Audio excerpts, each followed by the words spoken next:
Eh bien, c'est intéressant d'avoir maintenant ce recul de 25 ans. Il y a des choses dont on ne se rendait pas compte au début qui allaient prendre une évolution et il y a des choses qui ne sont pas encore en bout de parcours, entre guillemets, c'est-à-dire tout ce qui est la responsabilité chaîne. Maintenant, on voit que c'est très important, même au niveau international, que l'OIT, pour le moment, est occupée à analyser une espèce de convention, on n'en est pas encore là, d'avoir une convention pour traiter les responsabilités de chaîne. C'est-à-dire, est-ce que nous sommes responsables en tant qu'acheteurs d'un t-shirt de savoir s'il a été confectionné par un enfant au Bangladesh. Et c'est la discussion qu'ont les employeurs dans la chaîne. À ce niveau-là, pour le moment, ce n'est pas notre problème, c'est le problème de l'État membre qui doit faire en sorte qu'il n'y ait pas de travail des enfants, qu'il n'y ait pas de mauvaises conditions de travail, de sécurité et de santé dans toute cette chaîne.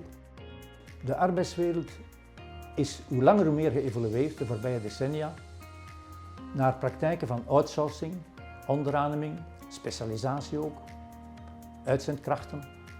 En dat zijn even zoveel elementen die een specifieke uitdaging vormen om al die mensen in die situaties dezelfde mate van bescherming te bieden. Eigenlijk hebben we in ons land al een aantal wettelijke bepalingen die al een zekere garantie bieden dat deze mensen eenzelfde bescherming gaan hebben. Er zijn ook landen in Europa die dat niet hebben. Waar er geen enkele mogelijkheid is om een opdrachtgever bijvoorbeeld aansprakelijk te stellen voor tekortkomingen tegenover opdrachthouders of opdrachtnemers die een arbeidsongeval of een beroepsziekte voor hebben. En dat zijn zaken die zouden moeten verholpen worden op Europees vlak. Hopelijk zijn de sociale partners zelf op Europees vlak initiatiefnemer om op dat vlak iets te veranderen. Als we kijken naar de toekomst, wel, dan moeten we ook eventjes kijken naar het afgelopen jaar, waarin corona een belangrijke rol heeft gespeeld en waarbij we vaststellen dat toch wel meer en meer thuiswerk is ingeburgerd geraakt. En ik denk dat men daar ook niet meer gaat van afstappen.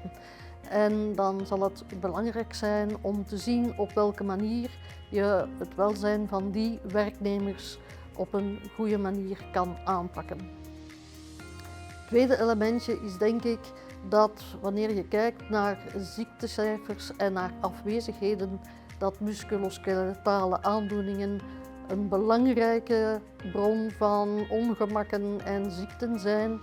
En dat je dus daar toch wel iets gaat moeten aan doen.